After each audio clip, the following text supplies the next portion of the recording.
una bienvenida a Paredro, al podcast de libros, literatura, autores. Hoy, felizmente, desde la Fiesta del Libro y la Cultura, también acompañado por dos autores que me gustan mucho, con los que no había podido hablar antes, y estoy seguro que todos los que nos están acompañando hoy vamos a tener un rato muy rico, porque además con un título como Modelo para Armar, que es imposible no traer ese referencia que tanto tiene que ver con el nombre de un podcast como es Paredro, y saber que se hace referencia a ese libro que es 62 Modelo para Armar, pues es difícil no tener un buen augurio de todo lo que vamos a estar hablando hoy.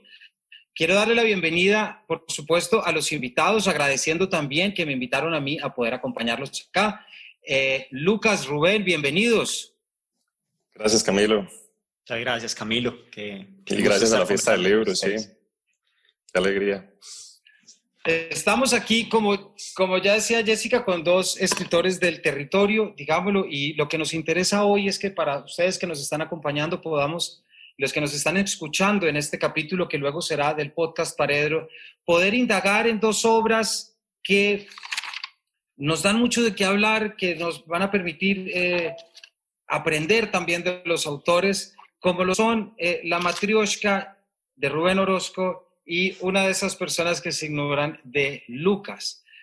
Quisiera comenzar para que ustedes nos cuenten un poco cómo entienden esa convocatoria y eso que nos reúne acá. Es decir, estamos aquí para hablar de eso, de que es un modelo para armar, pero también nos han reunido para que hablemos sobre lo que es una creación literaria, sobre lo que implica armar un libro, lo que implica también leer un libro que ha sido armado. Entonces, ¿por qué no nos cuentan un poco cómo es la relación que ustedes tienen con el libro, como lectores, como escritores, y de qué manera, mejor dicho, si quieren se lo resumo así, ¿qué esperan ustedes de la literatura cuando la leen y cuando la escriben? Como para ponerlo más fácil. Dale. Camilo, para intentar responder, yo creo que uno de los gozos que tiene la literatura, que tiene muchas cosas, primero desde mi perspectiva como lector, por lo general uno espera un quiebre. Hay algo con la lectura y es esa posibilidad de ser nómada sin moverse. Soy bastante sedentario, no suelo salir de la ciudad, es bastante probable que muera en Medellín, pero pues mi posibilidad de viaje, mi posibilidad de moverme, me la ofrece la lectura. Y en ese sentido, pues hay viajes de viajes. Hay viajes que se pueden hacer en un solo vehículo, y hay viajes en los cuales el vehículo que nos está transportando pues requiere renovarse, y quiero tomar ahí entonces la idea de lo que se arma. Para mí una buena lectura es viajar en el bote de los argonautas, este barco que nunca se está quieto y que como se va pudriendo la madera pues toca rehacerlo con piezas de troncos que uno va encontrando en la mitad del camino. De modo que cuando el viaje llega a su final, cuando ya uno retorna con el Vellocino y con Medea, la doble victoria y la doble tragedia, pues el barco es el mismo, pero no es el mismo. Eso me gusta encontrar como lector, libros que me permiten desarmarme en el proceso de lectura, rearmarme con lo que encuentro en ellos y al final pues ser el mismo y no ser el mismo. Creo que esos son los libros que más me atraen, más me atrapan en el proceso de lectura, y creo que pues que como uno escribe pensando en lo que le gustaría leer, esos son los libros que me gusta crear, o los artefactos literarios que me gusta escribir. Libros que permitan que el lector entre, se desarme y vuelva a reorganizarse al salir como mejor le parezca. La idea del juego va a estar ahí muy involucrada. Leer como una manera de jugar como una manera de escribir. Lucas, me gusta mucho la respuesta de Lucas, sí. Sí, a mí también. Lucas, y antes de pasarle la palabra a Rubén, acabas de hablar de esos libros que a uno le gustaría leer. ¿Hay algún, cuando piensas en una pregunta como esta, hay algún libro que se te venga a la cabeza como un referente de eso que nos acabas de contar? Si lo tienes fresco. Sí, tiro dos ahí como a la trinchera, uno más reciente que el otro, uno extranjero y otro más cercano a nosotros en Latinoamérica. Tiro Solenoide de Mircea Cartarescu, que es un gran juego de escritura, una pérdida de los límites. ¡Qué belleza! Esa casa con patas, esa idea de la casa con patas. Voy aquí, llevo un año y aquí voy. Una dicha completa. Y probablemente ya has cambiado de hígado, de los huesos del meñique, y hay 3 muelas que no son las mismas muelas que tenías cuando entraste en el libro. Estoy absolutamente seguro. Ese de la cercanía y ese de la lejanía, perdón, de la Rumania cercana. Hablar de lejanía. Pero bueno, ese de la Rumania cercana, y otro, pues que quizás más cercano a nuestra latitud, va a tirar Lumpérica, de Diamela Altit, la autora chilena, que además en Colombia pasa una cosa muy bella, y es que Ediciones Vestigio lo reeditó como su caballito de batalla en las primeras ediciones. Entonces Vestigio se lanza al mercado con una novela tremendamente juguetona de una chilena para vender en Colombia. Es maravilloso. Esos dos, si se me ofrece la posibilidad de definir el juego en la literatura con una selección muy corta, uno podría nombrar más. Por ejemplo, hace poco leí de Rubén preguntas frecuentes acerca de la peligrosa casa de vampiros, y para mí fue un goce absoluto. Pero si me toca ser breve, esos dos, Diamela Altit con Lumpérica y Mircea Cartarescu con Solenoide. Muchas gracias, Lucas, y además ya arrancaste una bibliografía que le digo a nuestros oyentes y quienes nos ven, pues que saquen papel y lápiz para que arranquen a escribir. Rubén, ¿qué nos puedes contar tú? Bueno, yo añadiría a la respuesta de Lucas que lo que yo busco en los libros y en los que leo y en los que quisiera escribir es como una manera de comprender el mundo, y no solo de comprenderlo, sino también de inventar nuestra realidad. Y pienso en ese libro de Harold Bloom sobre Shakespeare, La invención del humano, ¿no? Que de alguna manera Shakespeare y bueno, el arte, la literatura nos ayuda a nosotros a expandir nuestros propios límites, a decir quiénes somos en realidad, porque no hay algo establecido, sino que somos una creación, la cultura es una creación, y bueno, eso creo que me parece muy importante de las creaciones, no solo de la literatura. Claro. Sí. ¿Y hay algún libro que quieras botar hacia la trinchera como Lucas, que se te venga a la cabeza con esto? Pero más adelante, cuando hablemos de formas y de estructuras, sí. Por ahora dejémoslos así. Dejemos con los que empezó Lucas. Vale, muy bien. Pues creo que en la próxima pregunta vas a encontrar de pronto el espacio, Rubén, porque quiero que empecemos a hablar de tu última novela publicada por Editorial Angosta, que ya nos está acostumbrando a leer unas cosas muy lindas, muy bien escritas y además en un formato muy bonito. Una novela que se llama La Matrioshka y que pues que no falla desde el nombre, ¿no? O sea, aquí ya hay muchos juegos, hay una idea de una novelista ficticia, hay una idea también de Chocó uniéndose con una cultura. ¿Por qué no nos cuentas un poco de dónde sale esto, Rubén? ¿Cómo se te empieza a ocurrir que cosas tan distantes pueden vivir sobre el mismo plano y cómo fue el proceso? Bueno, es una cosa que ocurre subterráneamente, entonces es difícil contar la historia completa, pero empieza por varios puntos, ¿no? Uno de esos puntos es mi interés por jugar con las formas de la novela, de buscar maneras de pronto innovadoras, aunque ese término me parece peligroso, pero sí, es uno de los intereses de los artistas, ¿no? Crear algo que no se haya creado antes. Otro de los puntos de partida es mi amor por la literatura rusa, pues que ha sido algo de años.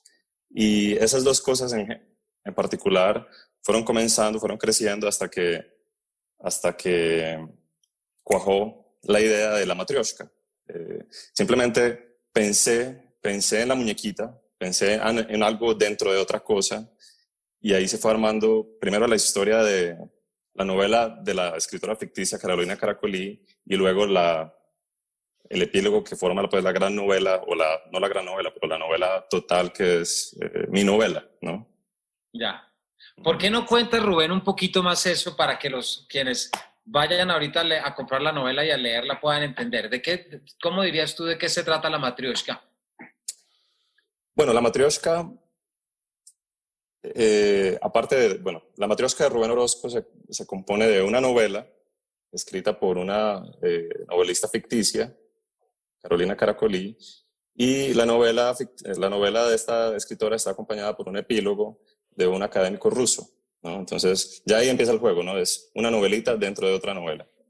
Y la novelita, escrita por Carolina Caracolí, es una novela ambientada en Rusia en el siglo XIX, ¿no? Digamos que también ahí hay una cosa de repetición, de algo que está dentro de otra cosa. Y bueno, ya ves cómo va armándose el juego, ¿no? Una vez yo obtuve la intuición de algo que se repite, la historia de una mujer que tiene que sobrellevar un invierno muy pesado, muy duro, unas circunstancias muy difíciles, se fueron armando solas, y el asunto el ciclo de la luna, por ejemplo, de las fases lunares, también fue algo que llegó solo. Cuando las cosas se conectan, ¿no? En estas últimas semanas he tenido un interés inesperado por el cultivo de hongos, por la micología, ¿no? Yeah. Y me parece muy bonito. Estoy pensando siempre en metáforas de este tipo de cosas. Me parece muy bonito como el micelio, que son las raíces, ¿no? que se van armando, llega a un punto de conexión tan profundo que dan frutos, ¿no? Y eso es lo mismo que pasa, me imagino, en el cerebro con el asunto de la creación literaria, ¿no? Hay conexiones que se van armando y luego salen frutos. Creo que funciona así la cosa, aunque no lo expreso muy bien, que digamos, pero por ahí va.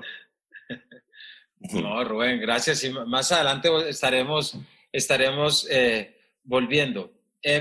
Lucas, ya que Rubén nos empieza a hablar del tema de estructura, yo creo que también nos puedes contar de tu libro de cuentos, también desde esa, cómo salió la estructura, es decir, el libro como tal, que lleva el nombre que lleva, pero yo estoy seguro que detrás hay un trabajo de filigrana muy fijo, porque también, si la novela de Rubén tiene dos planos narrativos, ¿cierto? La novela escrita por Rubén y otra novela escrita por Carolina. También en tu texto, en tu libro, hay dos registros narrativos, ¿cierto? Que se diferencian claramente. ¿Por qué no nos cuentas un poco cómo se armó este libro? ¿Qué deseos responde un poco o de dónde surge? Claro que sí. Como excusa previa, pues la explicación al misterio siempre es inferior al misterio. Escribió un argentino alguna vez. El libro se arma, pues, primero por un gusto literario, y es el gusto literario que nos entregó muy, muy ricamente el renacimiento de la obra dentro de la obra. La escena de los cómicos en Hamlet sigue siendo uno de mis pasajes favoritos.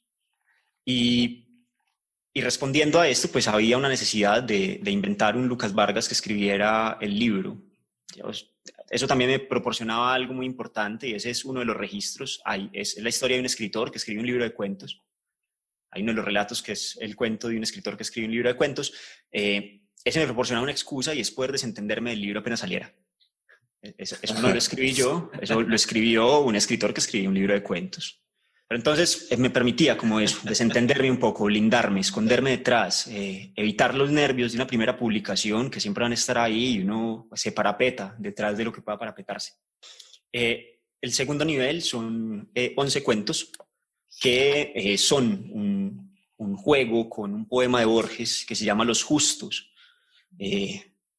Si las conexiones neuronales que hacemos son el micelio, las lecturas que metemos en el cuerpo son las esporas. Hay una espora de Borges que estuvo rondando por ahí alguna vez y que fue ese poema. Llegó, se asentó, no sé si lo aspiré, si entró por los ojos, si simplemente se parchó en la barba y fue metiéndose a través de los poros de las mejillas hasta llegar a tocar la materia gris. Pero pues ahí estaba ese poema rondando. Eventualmente aparecen unas becas de creación y pues yo decido participar como a los 3 días de que se cerraran, y lo que había dentro en ya fruto formado era, escribamos un libro que responda a los 11 versos de este poema, creando los personajes a través de los personajes que menciona Borges en Los Justos. Ese es el juego del otro texto. Quizás del otro registro. Los cuentos que escribe este escritor que me invento para escudarme son cuentos basados en el poema de Borges. Entonces el cuento El que cultiva su jardín como quería Voltaire, es el cuento del que agradece que en la tierra haya música, es el cuento de dos ajedrecistas que en un café del sur juegan un silencioso ajedrez, dos empleados que en un café del sur juegan un silencioso ajedrez. Ahí aparece entonces ya como ese nivel narrativo y lo que hago es jugar, es sentarme a jugar con distintos registros en cada relato, con mover un poco como la categoría de ficción a los bordes que me permitan explorar el error. Me gusta la idea de equivocarse creando, me gusta mucho. Me gusta... equivocarse mejor. Claro, eso es tomar a Beckett como norma y como santo patrono. Lucas, ¿y los cuentos, alguno de los cuentos precedió la idea del libro o todos nacieron a partir del poema de Borges? Todos salieron a partir del poema. Yo procedo así. A mí me gusta ponerme reglas antes de sentarme a escribir. No, iba a decir que yo, a lo largo de estos años de creación, para mí esas reglas también son importantes y son como el comienzo de la creación. Y pienso mucho en esa cita que se le atribuye a Arquímedes, ¿no? Y que mi papá solía decir cuando yo era niño: dame un punto de apoyo y mover el mundo, ¿no? Y esa regla que encontramos para jugar es el punto de apoyo y movemos el mundo de alguna manera con creaciones, pero sí, es importante, es vital esa regla. Claro, ese límite que no termina siendo un límite, es decir, ese límite que es la posibilidad, porque sin ese es un límite que da libertad, ¿no? Claro. Ahí está. No, apareció como juego el poema. Fue listo, este es el reto. 11 cuentos, estos son los personajes, todavía no los conocía, no tenía ni idea de qué iban a escribir. Me lanzo confiando en la proliferación micótica interior y pues esa micosis interna pues permite al final las relaciones pues, que terminan en el libro de pronto apareciendo para sorpresa mía, que soy el primer sorprendido de lo que aparece. Quisiera hacerles una pausa, estamos hablando de las obras, pero me parece que es también muy importante que podamos ver algo y me gustaría preguntarles por su faceta de lectores. ¿Por qué? Porque es evidente que estos dos libros Rubén, tú no lo acabas de decir, por una fascinación de la literatura rusa, no en vano, hay un presente perpetuo que es el día de la muerte de Tolstoy, ¿cierto? Es ese día que se repite siempre dentro de la novela. Y en tu caso, Lucas, por supuesto, pues es todo lo que ya nos estás diciendo y que también el libro se encarga de hacer explícito, que es la presencia de Borges, es decir, está mencionado y por el último. ¿Por qué no nos hablan un poquito de esa relación que tienen con esta fuente que les permitió? Tú ya lo acabas de decir, Lucas, pero ¿por qué no nos cuentas un poco cómo es ese Borges tuyo que te permite llevar y porque a mí me encanta y siempre me parece que es muy importante volver sobre estos grandes autores. Yo lo hago todo el tiempo sobre Cortázar, pero también es muy importante como uno poder contar por qué todavía está uno y de qué manera se nutre uno de esos autores para poder generar ese acto creativo que nos decía Rubén. Vale, presento a mi Borges muy brevemente y presento el atrevimiento que pude haberme tomado al jugar con él.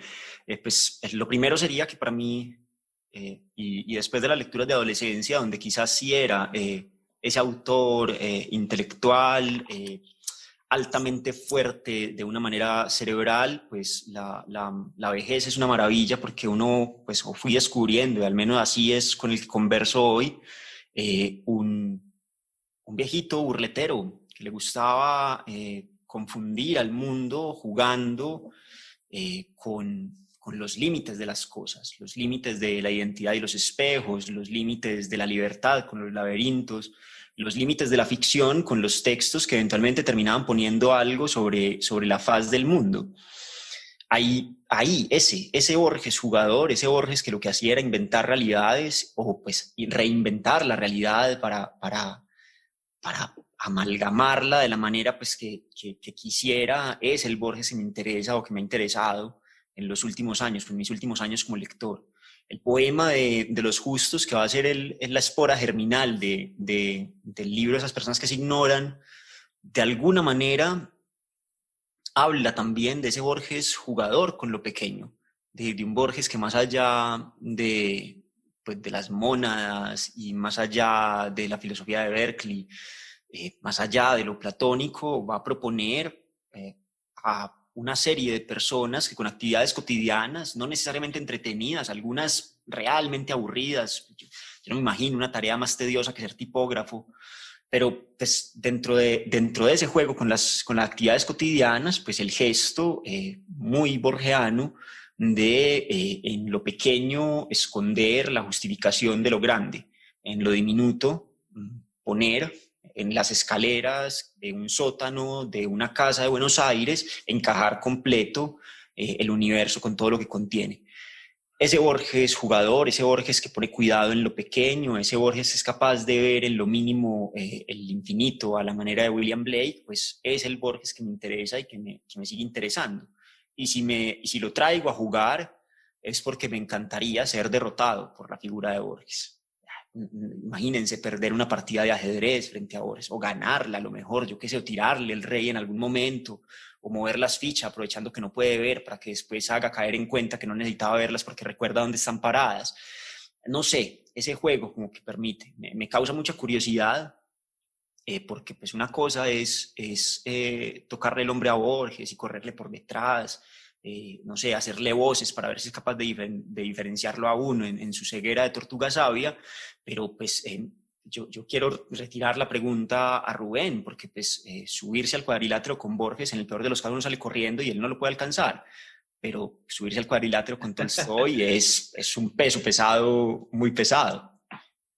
No, cuando Lucas hablaba de lo pequeño y lo grande, recordé una cita de Nabokov, que tengo como epígrafe en una novelita que espero que salga pronto, y la voy a leer. Dice: existe, parece ser, en la escala dimensional del mundo, cierto delicado lugar de encuentro entre la imaginación y el conocimiento, un punto al que se llega reduciendo las cosas grandes y ampliando las pequeñas, y que es intrínsecamente artístico.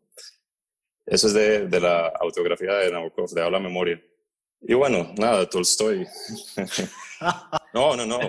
Mira, sí, la verdad es que para escribir los libros que yo quiero escribir, hay que perder ese miedo. Si yo no pensara que soy capaz de tener una conversación, y hablo de una conversación literaria, es decir, un libro es una oración que se lanza en el diálogo literario.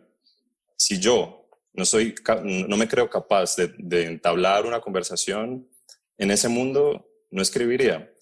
Y no es una cosa de engreimiento, simplemente yo soy un hombre, ¿no? Estoy experimentando las cosas que experimentamos los humanos.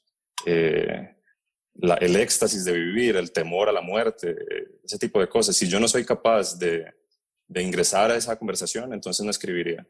Entonces no, hay que perder el miedo y bueno, en realidad mi maestro en cuanto a los escritores rusos, más que Tolstói, ha sido siempre Nabokov. Y yo recuerdo una de esas experiencias de lectura, ¿no?, que lo marcan a uno de por vida, cuando abrí por primera vez el libro Pálido Fuego. No sé si lo han leído, Camilo, Lucas. Sí. Es esta novela, ¿no? Para los que nos están viendo y que no conocen la novela, esta novela que es en realidad un poema con un comentario al poema, y eso forma la novela, Pálido Fuego. Yo en realidad cuando comencé yo no entendía qué estaba pasando, no sabía. Me salté la introducción porque yo usualmente me salto las introducciones para no dañarme la experiencia, y luego me di cuenta que no, la introducción era parte de la novela, y yo dije, ¿qué es esto? Ok, y para mí cambió todo a partir de ese momento. Entonces, mira que también mis juegos implican autores ficticios. No es una cosa solamente de Nabokov, pero sí es algo de esta metaliteratura, que es la separación también un poco, que podemos hablar de eso. ¿Qué se busca con esa separación, no? Porque sí, empezó con Cervantes, ¿no? Empezó con la novela, esa separación. No sé si es de pronto dar un paso atrás para observar el todo, no sé, para quitar la solemnidad también a las cosas, para poder incorporar tanto lo pequeño como lo grande, lo solemne como lo ridículo, no sé, tal vez, no sé. Tengo muchas más preguntas de las que respuestas, la verdad. Me parece, pero Rubén, me parecería chévere que las sacáramos porque ahí, o sea, con esto ya me adelanto una pregunta que les iba a hacer, y es como los dos libros tienen ese elemento metaficcional al final, o autoficcional, ya que ya Lucas nos está hablando del mismo. En el tuyo también está en esa creación, por ejemplo, del traductor, Orestes Montoya, ¿no? Como sí, esa necesidad de que entra dentro del texto. ¿Por qué no nos hablan un poquito, Lucas? Y por qué tú ya nos estabas hablando, pero quiero coger esa pregunta que tú estás haciendo. ¿Cuál es esa, no sé si necesidad, cuál es esa búsqueda de meter el componente metaficcional o autoficcional? Y sobre todo ahorita en un momento en el que, y esto yo lo recupero y me parece muy chévere de los dos días que estamos hablando hoy, sobre todo ahorita en un momento en el que uno normalmente no entraría a leer una novela por mejor dicho, ya esa fascinación del lenguaje y de la construcción es una fascinación que, digamos, es de un posmodernismo, de unas novelas de hace 20 años o un poquito más, digamos, ya por el auge de la crónica también, por el auge de otras, también ha hecho que este juego puramente literario, en el cual muchas veces termina también ensalzándose la autoficción y sacar eso, pues en este momento no son muchas las novelas en las que uno se encuentra que ocurra eso. Y me parece bien y me parece que es chévere pensarlo. Pero quisiera volver sobre esa pregunta tuya, Rubén. ¿Por qué crees? Y con Lucas, porque yo sé que Lucas también esto le aplica. No sé si quieren que arranquemos desde el Quijote, porque el Quijote, claro, tiene ese momento importante que el Quijote se entera, Cervantes se entera que alguien le está, que Avellaneda le está, entonces también es ese ingenio, o ese ingenio de Velázquez, ¿cierto? El ingenio de Velázquez de cómo me hago un retrato a mí y cómo me meto a mí al frente. Entonces, no sé, me parece que es un tema que nos puede llevar por un camino chévere. Yo creo que una intuición de respuesta va por el lado de que esa separación de la metaficción, de la metaliteratura, de incluir el autor dentro de la obra es de alguna manera una forma de tratar de agarrar la totalidad. Porque las novelas o las obras que se centran pues en un tema, tú lo mencionaste ahorita, ¿no? Las novelas que se apegan a la realidad, listo, pueden ser muy interesantes, pueden ser muy bellas, pero están hablando de un punto muy específico. Esta separación nos da herramientas, nos da un espacio de juego distinto también. Y yo creo que algo que yo busco en los libros, tanto los que leo como los que escribo, o lo que me gusta de la literatura, es que nos muestra que nuestra mente es en realidad infinita, ¿no? Y que caben mundos enteros, universos enteros. Cosa que no se logra si no está, en mi opinión, si no está ese juego metaliterario, metaficcional. Puede ser por ahí. No estoy seguro, pero puede ser. Yo voy a retomar esa inseguridad para construir sobre ella. Es muy bacano construir sobre brumas. Nada más sobre esos cimientos vale la pena.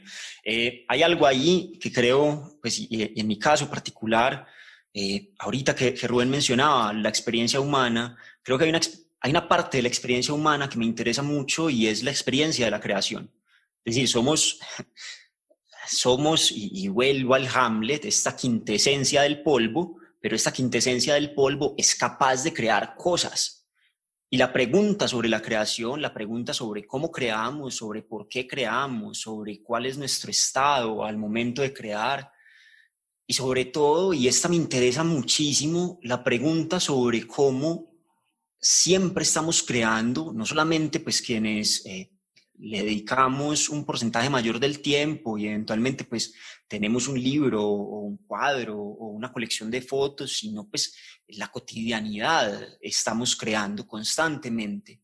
Preguntarse sobre eso o poner la creación como objeto de nuestras creaciones, que es lo que hace el ejercicio metaficcional, pues me permite o siento que nos permite también como lectores y como creadores entrar en conversación con ese universo más amplio del que habla Rubén y entrar de una perspectiva de algo que creo que es exclusivamente humano, que si nos tocara definirnos por alguna faceta, más allá de la afectividad, más allá de la conciencia subjetiva, creo que sería la capacidad creadora. para lo que sea, pues la capacidad creadora para X o Y cosa, pues independiente del uso. Ya eso son preguntas como para otra esfera. La metaficción siento que permite preguntarnos por esa capacidad creadora que tenemos como seres humanos. Y también, y esta pues es otra vertiente, otro cimiento de brumas que tiro para dejarlo allí. Hace poquito leí un aforismo se me olvida el nombre, luego les quedo viendo el nombre del aforista, y decía algo así como, leemos porque nos gusta imaginar que alguien nos escribe. Y eso es muy bonito, eso es muy bonito, eso es cartaresco en buena medida, y eso siento que es el juego también metaficcional. A veces nos gusta creer que también, o poner en signos de interrogación, pues esto que llamamos mundo de la vida, que también creamos, que también inventamos a través del discurso, a través del habitarlo. Esa puesta entre comillas, entre signos de interrogación. Mi texto, así como para Rubén, aparece Pálido Fuego, con el poema comentado, mi texto tendría que ser, y volvemos a Borges, Pierre Menard, autor del Quijote. Exactamente. Claro, sí. Vos ahorita mencionaste el hecho de que estas obras metaficcionales o con este aspecto metaliterario ya no son tan populares, ¿no?, como hace algunos años. Y bueno, hace 20 años o más, ¿no? En los 60, sí. ¿No? Rayuela es del 63, ¿no? Sí. Pálido Fuego es del 62. Mira que es una cosa muy, muy pegadita. Están los escritores franceses del taller de literatura potencial. Evidentemente en esa época me imagino que de la revolución había un interés por estas creaciones también. Y es verdad, en este momento el interés ha mermado, pero no me parece que haya mermado la importancia de este tipo de obras, porque ese espacio que orienta la metaliteralidad también es un espacio para que el lector se confronte a sí mismo, ¿no? Y creo que en este momento, en este mundo tan propenso a los fanatismos y a los nacionalismos y a ese tipo de cosas, hace falta la separación, hace falta un poquito la burla también hacia uno mismo. No sé, entonces creo que sí, no es tan popular, pero sigue siendo esencial, me parece. No, yo estoy de acuerdo contigo y tienes razón. Cuando dije 20 años, me comí muchos.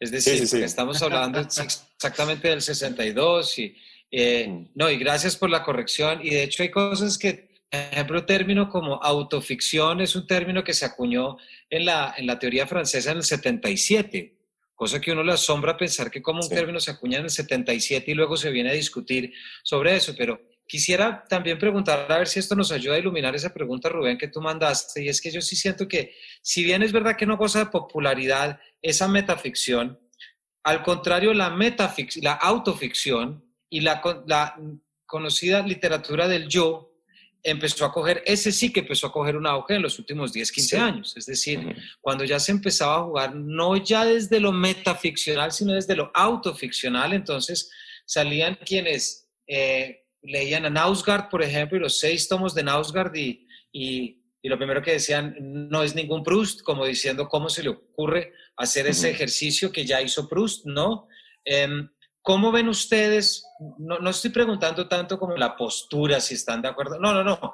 Lo pongo desde el punto de necesidades, es decir, yo he tendido a pensar que la autoficción puede ser un desarrollo natural de un auge de la crónica, por ejemplo. Y la crónica también que entra a informar sobre el mundo con sus propias fortalezas, distintas a la novela, por ejemplo. Pero sí es verdad, y recuerdo ahorita que pensaba en esos 20 años, ¿sabes? ¿Qué estaba hace 20 años? Pues la antología de crónica latinoamericana de Darío Jaramillo, por ejemplo.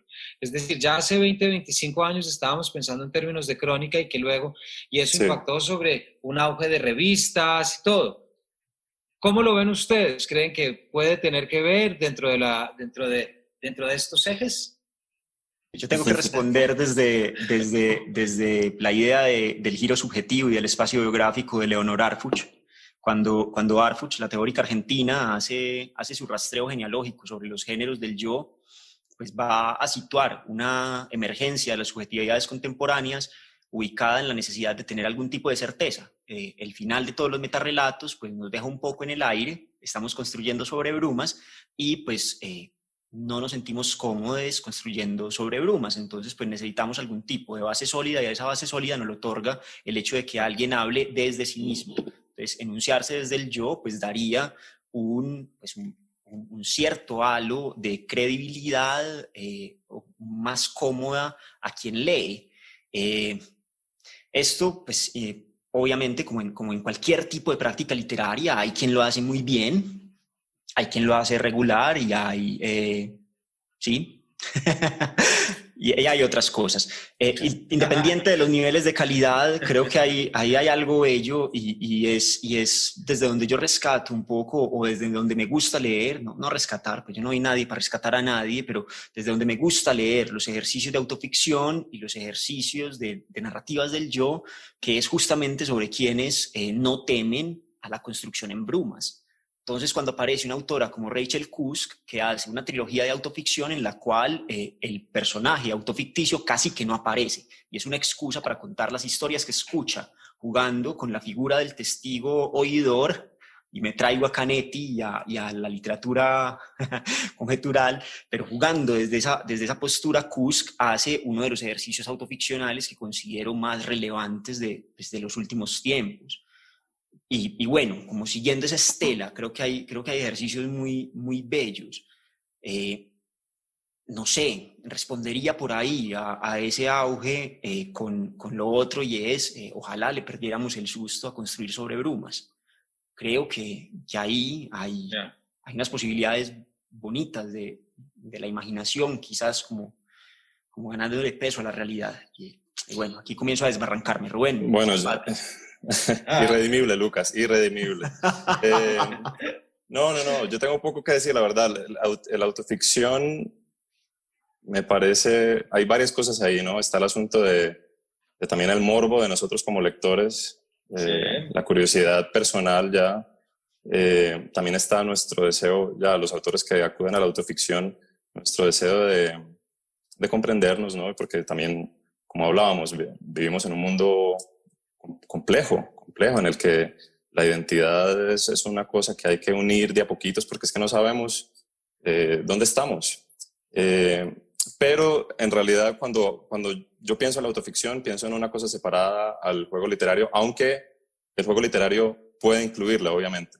Sí. Y ahí es cuando hablo de que esta metaliteralidad permite el conjunto de todo, permite el universo, porque esa parte, esa herramienta de la autoficción puede entrar fácilmente, sin ningún problema, en este tipo de juegos. Sí.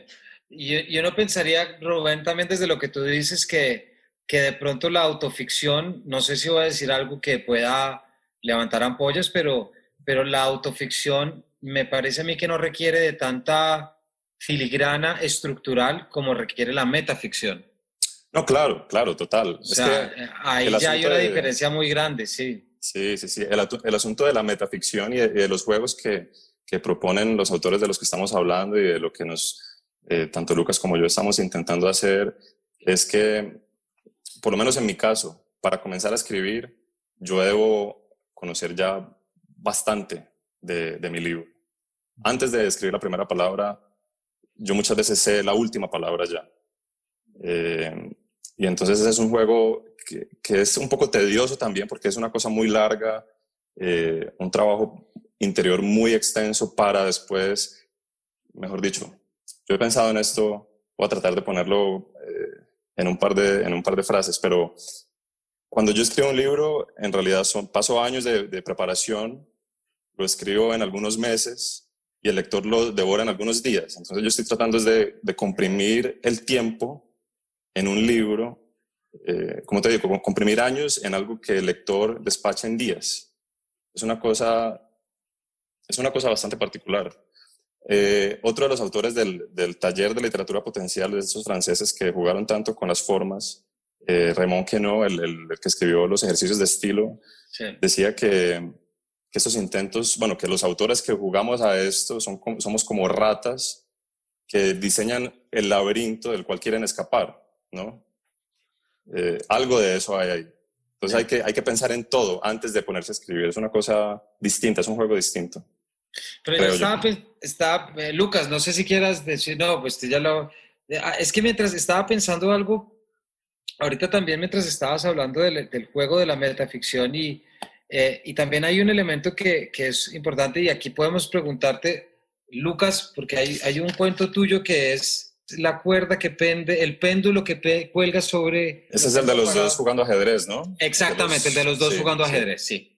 Porque es que ahí hay un elemento, por ejemplo, quiero traer esto que estamos hablando aquí con Rubén en esta última respuesta, porque ese es un cuento que primero es patotearse a la risa. Eso me parece a mí que es lo primero, porque es un juego en el que metes al narrador para quitarle absolutamente todo el poder.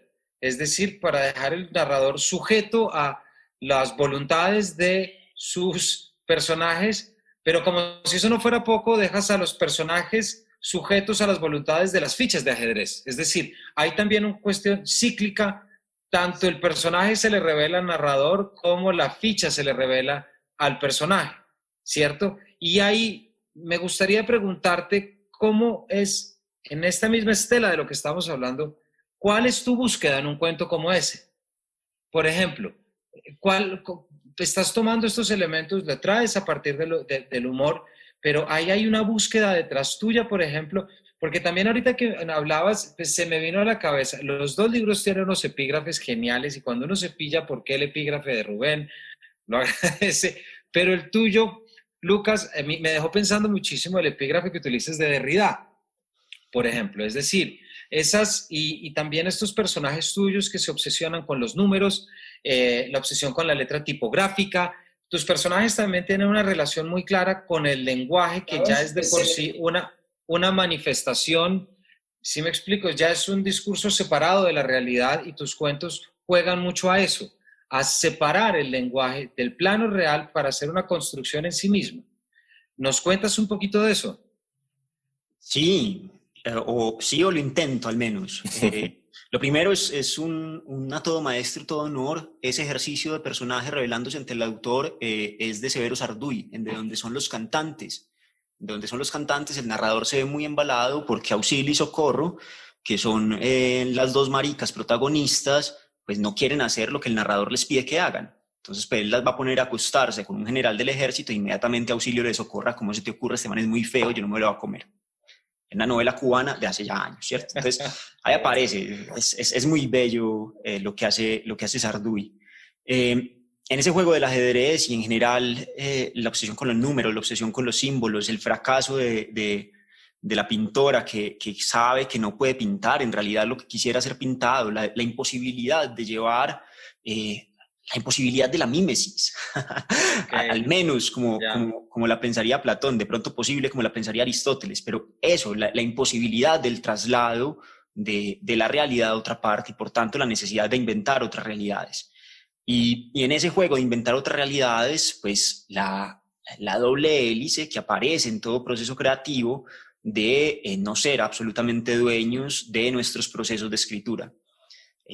Si bien hay un misterio previo, el misterio, y retomo de nuevo la imagen de los micelios que Rubén nos contaba al comienzo, si hay un misterio previo al proceso de escritura, también va a haber un misterio durante.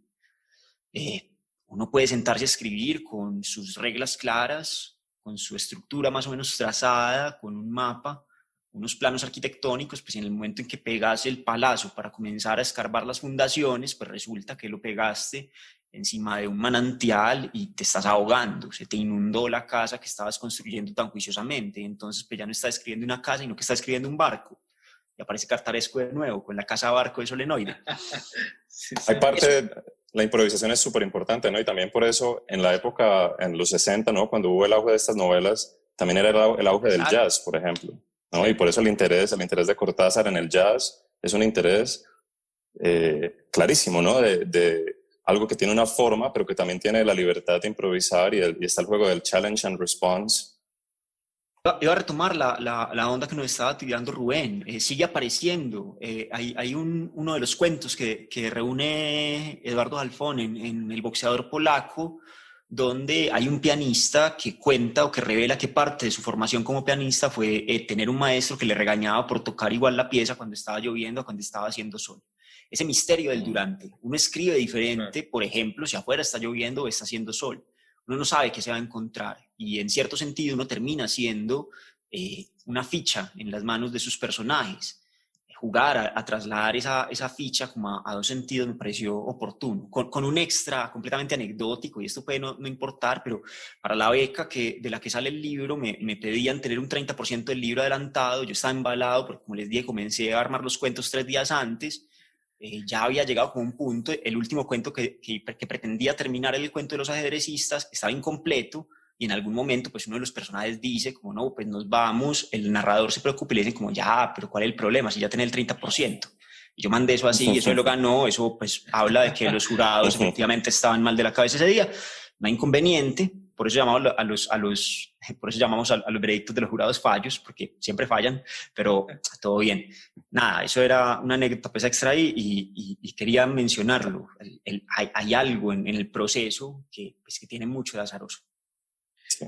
Es que, mira qué bueno además que cierres con esta palabra, Lucas, justamente con la palabra azaroso, que viene de azar y que a mí me conecta con el azar objetivo desde lo que tú estabas diciendo ahorita, Rubén, porque hay algo que a mí me llama mucho la atención y que estamos en este tema, y es como, por ejemplo, las primeras personas que empezaban a escribir autoficción fue André Breton, cuando por primera vez dijo, a mí no me importa la ficción, porque la ficción no tiene que ver con mi realidad y a mí me importa es cambiar la realidad.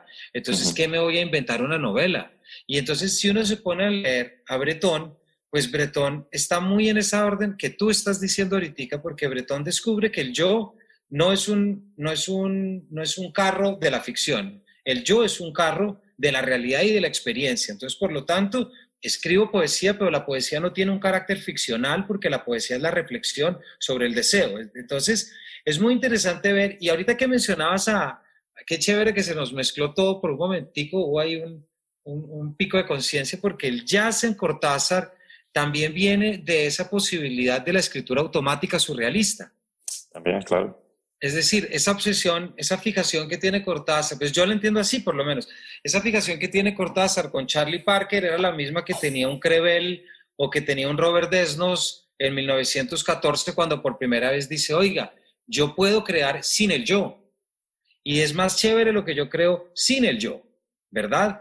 Breton se queda con el yo porque Breton se queda con muchas cosas y los demás no le dejan, es decir, es en el 27 cuando es la separación del grupo surrealista y uno ve que alguien como Aragón continúa con cosas muy desde la ficción, con Aurelián, etcétera, etcétera, pero sí es verdad que esa manera es decir, rescato que la relación que se establece con el yo y la relación que se establece con los órdenes metaficcionales también son una respuesta a entender mejor el mundo y a un poco saludar más esa bruma, Lucas, de la que tú hablas.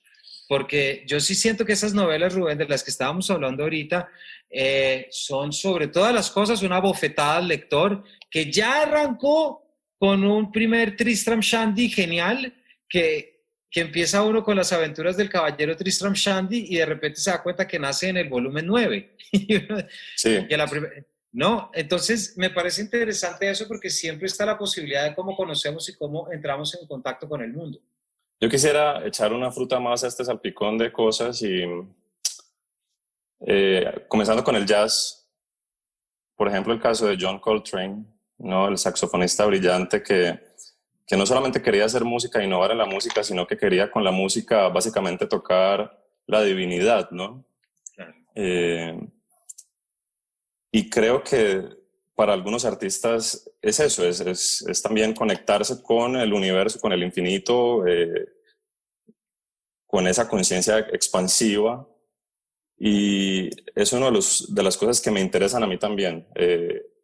Por ejemplo, en la poesía japonesa está ese concepto del satori, que es la iluminación, que se alcanza en un momento de comprensión absoluta y que se puede lograr en un poema de 3 versos, ¿no? A mí eso me interesa muchísimo y yo, de alguna manera, eso es algo que yo quisiera replicar en mis novelas y solamente comienzo a escribir cuando yo siento que tengo como esa iluminación. Si no, no soy capaz. Entonces, no, pues, Hay algo aquí que me parece bello compartir y es, más allá de, pues, como de la obra que sale y por la cual a uno lo inventan inventos como este, lo invitan a eventos como este, más allá de esto, pues hay toda una escena, y aquí pues me meto un poco en el ámbito de lo personal, pero también que me lo presta o me lo permite lo que está contando Rubén de esa idea del Satori. Hay una cierta posibilidad de vivir en estado de juego. Cuando uno va a establecer unas reglas desde la improvisación, pues uno de cierta manera se prepara para que el resto de acciones de su vida pues lo preparen para poder improvisar bien. Improvisar requiere un dominio del instrumento pues muy simbiótico, sigamos con la metáfora de los hongos. Requiere haberse fundido con el saxofón o con el piano y en ciertos casos con las palabras y con las historias. A mí me interesa esa posibilidad, me interesa mucho, no sé si como autor, pero me interesa como ser humano, me interesa como docente, y ahí perdonan que meta aquí la faceta docente pues en algo. Tranquilo, profe. A mí me pasa igual siempre, tranquilo.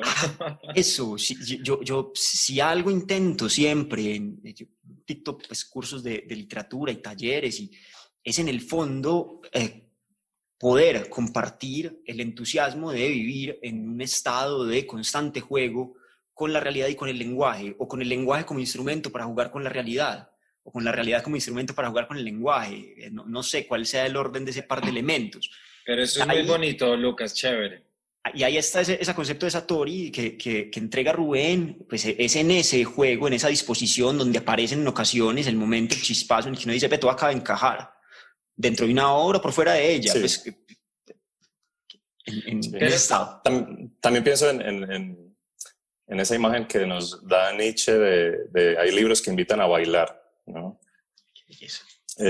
Y esos son los libros que a mí me interesan. Los libros que son felicidad absoluta, y hablo de felicidad, o sea, la felicidad que incluye todo, la aceptación de lo oscuro y de lo luminoso, ¿no? de la totalidad. Pues a mí, es que ese es un tema que a mí me gusta muchísimo, porque yo siento que, y también Lucas, de hecho me interrumpiste, pero te iba a botar a ti la pelota, porque frente a esto que ya decía Rubén sobre la epifanía y sobre todo eso que estaba diciendo, ese momento del Satori, ese momento de la iluminación, yo creo que también de lo que estamos hablando también es de ese momento en el que la lectura, sea desde su recepción o sea desde su creación, después de mucho tiempo de escritura, Rubén, que uno siempre pienso como en esos, ya que tú hablabas de los renacentistas en estos bloques de mármol de carrera en el que uno no podía cometer ningún error si era un escultor, porque tocaba volver a traer todo el mármol, es decir, ese tiempo que transcurría. Y en tu cuento, El Kfal, hay algo que a mí me gustó muchísimo, y es precisamente ese momento en el que uno no se da cuenta que el libro lo puso a bailar, Rubén, porque ya está bailando, es decir, es ese instante en que se invierten las categorías y se es el todo. Ocurre cuando camina un volcán, que también es figura surrealista y romántica por excelencia de lo sublime y de la alteración. Yo pensé muchísimo en ese capítulo 5 del Amor Loco de Bretón, que me encanta, y que es el ascenso al Teide, pero creo que también ese personaje nos trae mucho acá porque es ese instante inefable, irreductible, una palabra que usaba ahorita Rubén, y que de repente en el cuento termina teniendo un motor, y yo siento que en gran parte ese es un efecto de la lectura y de lo que estamos aquí echando mano. Ese momento en el que se invierten las categorías y nos conectamos con algo más. De nuevo, porque uno no puede dejar de pensar en Cortázar, esa idea tan bonita de la poesía como una experiencia del infinito que del hombre sale y al hombre debe volver, ¿cierto?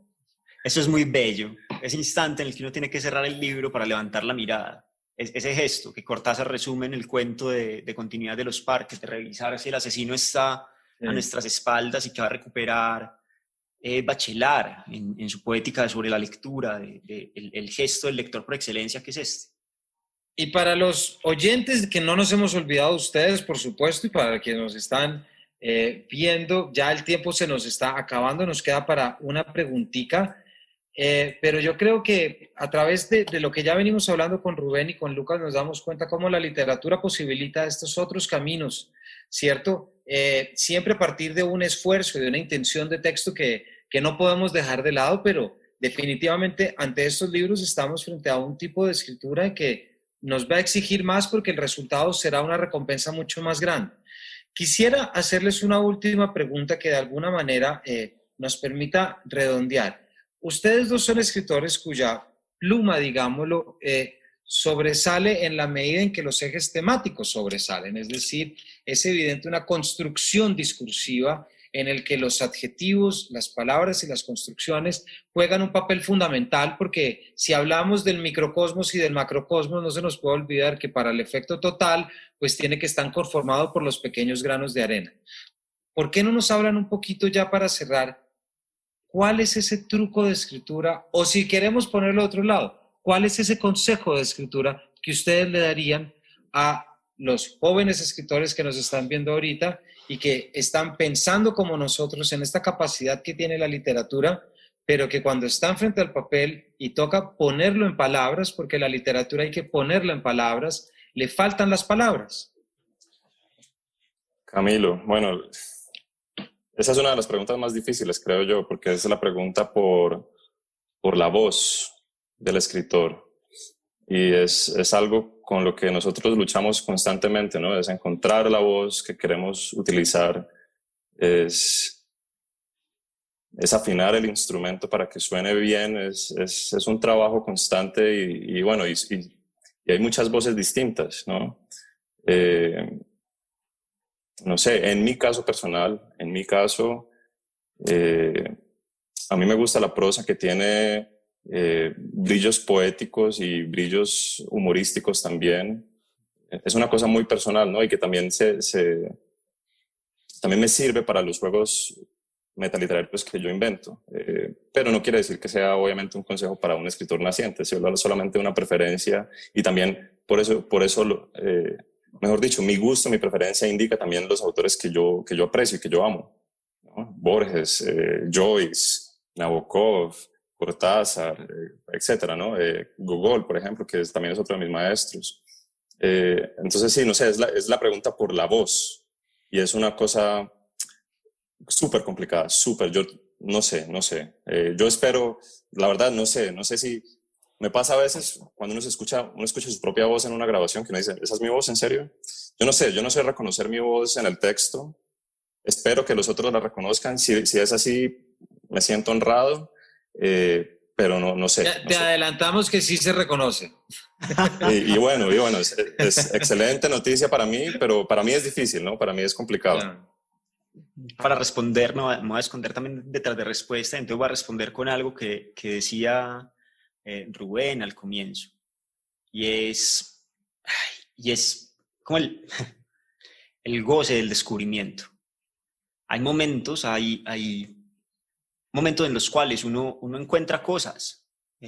No sé, creo que eso sería el mayor consejo que yo le daría a alguien que quisiera dedicarse a esto. Esté atento a los momentos en los que descubre, que no se nos pasen, que es muy difícil que se pasen porque pues cuando el hallazgo llega, pues golpea. Cuando uno lee Paliófuego, uno siente esa bisagra.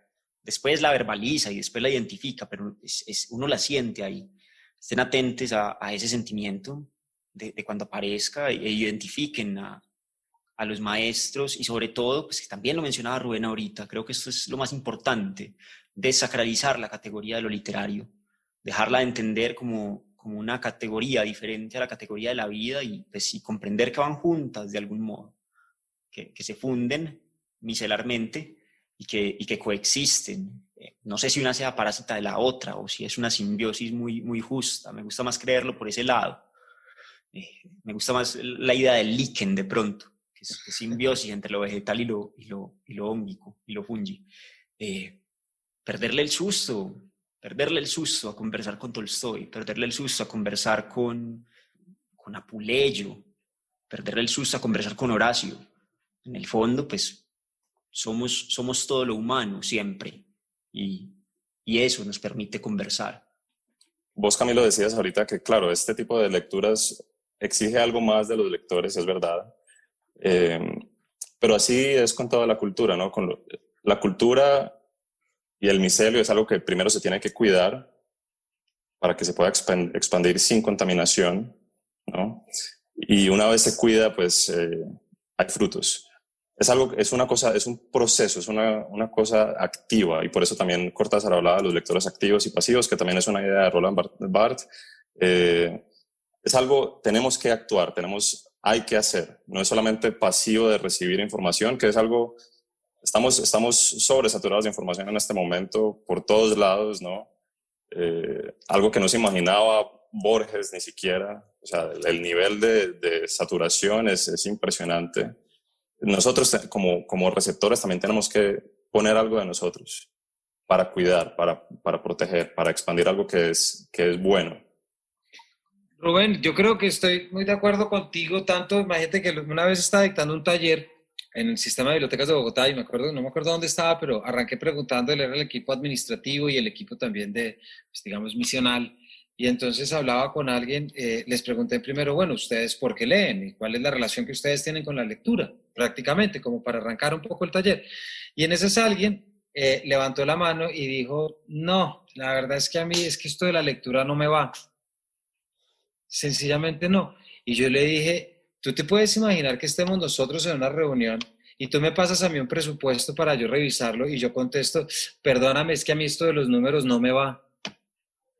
Es decir, yo sí creo que tenemos que reconocer que la lectura no es algo que únicamente pueda salir de que es que yo soy sensible o yo soy solitario o a mí no me... No, yo sí creo que hay, y yo cada vez más, y esto desde la Fundación Gratitud lo tengo muy claro, y es que la lectura tiene que también servir como ese proceso de decodificación de la realidad, empezando por nosotros mismos. En ese sentido, yo creo que uno siempre lee para saber quién es. Ese sí que es la gran pregunta. Uno lee para saber cómo reacciona ante la diferencia. Y cuando uno lee sobre esas cosas que le tocan a los demás personajes, es donde se da cuenta que todo lo que hemos hablado para nuestros oyentes y para quienes nos acompañan no está muy lejos de la experiencia de la realidad.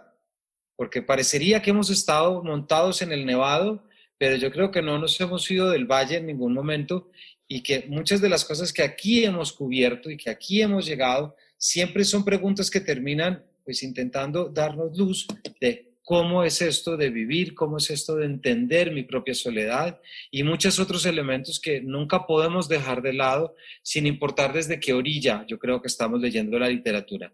Nos quedan 10 minutos todavía, no sé si de producción nos van a enviar preguntas, no sé si por la plataforma se habrán hecho, no sé si alguien... Mientras aparece la primera pregunta, yo quiero agradecerle a los intérpretes que nos han ayudado para transmitir este mensaje a sordos, ¿no? Sí, señor. Es la primera vez que mi voz ha sido pasada al lenguaje de sordos, entonces les agradezco a los dos muchachos que he visto. Muy chévere, gracias. Rubén, eso no se va a ver en tu podcast. Sí. No, pero bueno, mira, ya que tú lo dijiste... Pero lo entonces, acaban de ver. Sí, ya lo acaban de ver otra vez. Exactamente. Tuyo. Bueno, pues entonces yo creo que podemos, a no ser si alguien quiere echar una última fruta a esto, o lo podemos dejar así para que próximamente ya le podamos empezar a meter tubérculos y otras cosas, porque estoy seguro que de aquí va a salir mucho tema. Lucas, Rubén.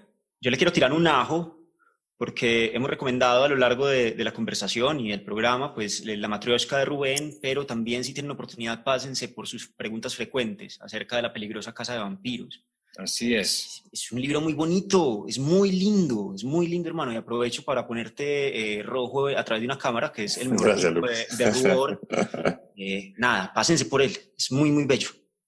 Gracias, y ya que estamos haciéndole la publicidad, también por Infortunios del Mono Infinito, porque creo que, mejor dicho, para quienes nos siguen, aquí hay mucho humor, aquí hay mucha literatura y aquí hay sobre todo mucha posibilidad de leer disfrutando, pero también leer pensando. Y yo creo que ese siempre tiene que ser uno de esos principios básicos. Para mí es una alegría esto, Camilo, porque vos fuiste uno de los primeros en reseñar esa novela, Infortunios del Mono Infinito, hace ya unos 4 años que salió. Y entonces esta primera vez que conversamos así es una alegría para mí. A mí me tiene también muy feliz. Hay una palabra, mejor dicho, la cantidad de palabras que aprendí y que estuve utilizando después de esa primera novela tuya. En serio, me aprendí de memoria la palabra más larga del mundo. No, me aprendí de memoria. ¿Cómo es que tú te tienes que acordar, Rubén? La palabra que es la fobia a las palabras largas. A las palabras largas. Hippopoto monstrus esquipedaliofobia. Ahí está, Lucas. O sea, eso es para uno cae en cuenta de qué tiene y se jode prácticamente. Muchísimas gracias por habernos acompañado. Gracias a la Fiesta del Libro y la Cultura de Medellín por haber invitado a Paredro y haberme invitado a mí a poder haber charlado. Creo que tuvimos un rato delicioso y muestra que siempre el significado de Paredro es siempre sentarse cerca para hablar, sentarse alrededor, y yo creo que aquí lo estuvimos haciendo desde la distancia en Medellín, Pereira y los otros lugares donde nos estuvieron viendo. Muchísimas gracias a los dos. Lucas, Rubén. Un placer. Gracias a ustedes. Muchas gracias a ustedes. Gracias, Camilo. Gracias, Rubén, por la conversación. Estaba tremendamente nervioso. Me tomé como 2 litros de agua mientras conversábamos, de cuenta de los nervios, pero bueno, gracias. Y a todos quienes nos acompañan, que sepan también que este va a ser un capítulo del podcast Paredro, un capítulo sobre libros, autores, literatura, que yo dirijo y que producimos en la Fundación Gratitud. Entonces, nos veremos, si no es el próximo año, acá mismo. Los esperamos por el podcast para que puedan repasar, sacar esas bibliografías sobre todo y ahondar en muchas cosas que hicimos acá. Muchísimas gracias a todos por habernos acompañado y espero que sigan teniendo una estupenda fiesta. Rubén, Lucas, muchas gracias. Gracias.